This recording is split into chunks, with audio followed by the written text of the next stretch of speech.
Qualification है इनकी, दिला दो इन्हें एग्जाम, हो जाएंगे पास ये। जनता से झूठे वादे करके ये कर देंगे वो कर देंगे, पहाड़ बना देंगे। अरे पहाड़ पे तो तुम बैठे हो, हम तो वैसे भी जमीन पर है और जमीन से जुड़े लोग हैं। अगर इनकी परीक्षा हो जाए ना, सुन लीजिए बहन जी, देखिए मेरी बात ना मैं बहुत सोच समझ के बोलता हूँ, तो प्लीज अगर आप लोग उसको ध्यान से सुनेंगे तो आपको ज्यादा समझ में आएगी। अगर इनकी परीक्षा हो जाए, जो इनका फिजिकल हो जाए, जो इनका एज क्राइटेरिया तय कर दिया जाए, तो आधे से ज्यादा नेताओं की कुर्सी खाली हो जाएंगी। बिल्कुल सही बात। नहीं पहुंच पाएंगे वहां तक ये, क्योंकि ये लोग इस काबिल है ही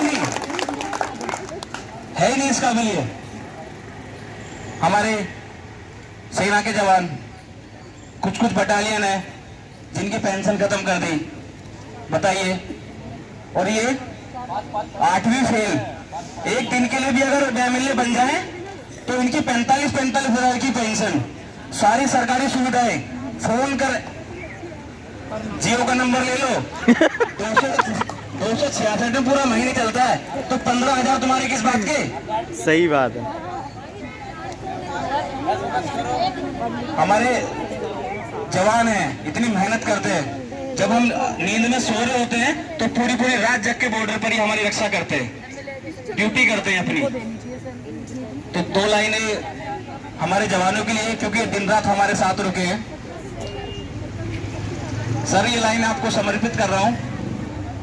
हमेशा तन गए आगे जो तोपों की दहानों के, कोई कीमत नहीं होती क्या प्राणों की जवानों के।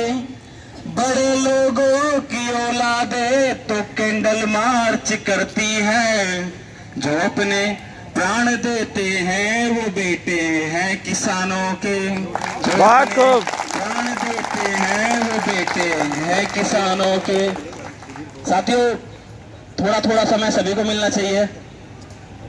जो हमारा गुस्सा है उसको कभी भी हमें हिंसा में नहीं बदलना है। बिल्कुल। जो भी हमारे अंदर गुस्सा है उसको उसका थ्रोट हमें शब्दों से निकालना है, क्योंकि आपके शब्दों में बहुत ज्यादा ताकत है किसी को भी हिलाने की। अगर इनके पास में कुर्सी है तो हमारे पास में वोट है। क्या है हमारे पास में?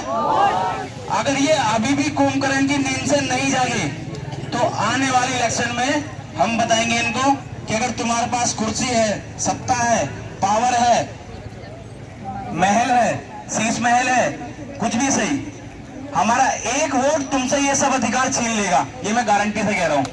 हमारा एक वोट इनसे सब कुछ छीन लेगा, इन्हें वापस वोट पे ला देगा। अरे ये धरना देकर ही तो बने हैं। एक बात ध्यान से सुनना मेरी, जब ये पार्टी बनी थी ये कोई जीरो से स्टार्ट नहीं हुई थी। इन्होंने अपने गुरु का आंदोलन हाईजैक किया था।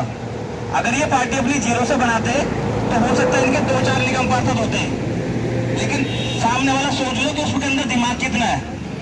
वो अपना आंदोलन, पूरे गुरु का आंदोलन उसने हाईजैक कर लिया, क्योंकि उसके सपने यहाँ तक नहीं थे। ये नहीं लूंगा वो नहीं लूंगा, धीरे धीरे करके सब कुछ ले लिया। और ये बात मैं झूठ नहीं कह रहा हूँ, ये बात ऑन रिकॉर्ड है। ये नहीं लूंगा वो नहीं लूंगा से सब कुछ लेने तक का सफर शीश महल। हमें चाहिए क्या? 2 कमरे 4 कमरे, ठीक है। अब तुम्हारे पास इतने कमरे हैं कि हमारी हजारों की संख्या भी आ जाएगी, लेकिन तुम्हारे शीश महल का द्वार खुलता ही नहीं हमारे लिए। अरे हम कोई 10 सर वाले हैं क्या? ये हमारे 7-8 हाथ हैं। डर क्यों रहे हो हमसे मिलने के लिए? अगर तुमने गलत नहीं किया है तो हमारी आंख में आंख मिलाकर जवाब दो कि मैंने आपको बेरोजगार नहीं किया है। और जिसने किया फिर उसका बताओ। जिसने भी हमें किया फिर उस व्यक्ति को भी सामने लाएंगे, फिर तुम्हारे आमने सामने बात कराएंगे, तब पता चलेगा कि सच क्या है।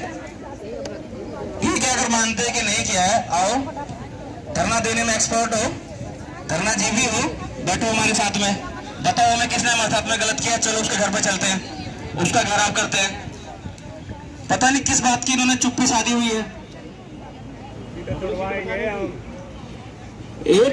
कल भी मेरे पास में एक फोन आया था, मैं नाम नहीं बताऊंगा। इतना परेशान व्यक्ति है, मानसिक रूप से हार चुका है, लेकिन हमारा प्यार ही है आपस में, हमारे शब्द ही हैं जो एक दूसरे में हम ऊर्जा भरते हैं। मैंने कहा दोस्त, जीवन एक संघर्ष है, मैंने इससे कभी मत डरना। आज ये तुम्हारी परीक्षा है, अगर तुमने ये कठिन दौर पार कर लिया तो कल को वो दिन भी तुम्हारे सामने आएंगे जब तुम खुश रहोगे। जिस काम के लिए तुम बैठे हो तुम जीत जाओगे, क्योंकि संघर्ष कभी व्यर्थ नहीं जाता। मेरा एक ही नारा है, संघर्ष विजयी भव। तुम्हारा संघर्ष अगर चल रहा है तो तुम्हारी हार नहीं हुई है, और हम यहाँ से जीत के जाएंगे। और ये जीत कब होगी? जब आप अपने मन में जीत को मान लोगे। तुम्हारा विश्वास ही तुम्हारी जीत है। जिस दिन तुम अपने मन से और दिमाग से हार गए उस दिन तुम्हारी हार निश्चित है।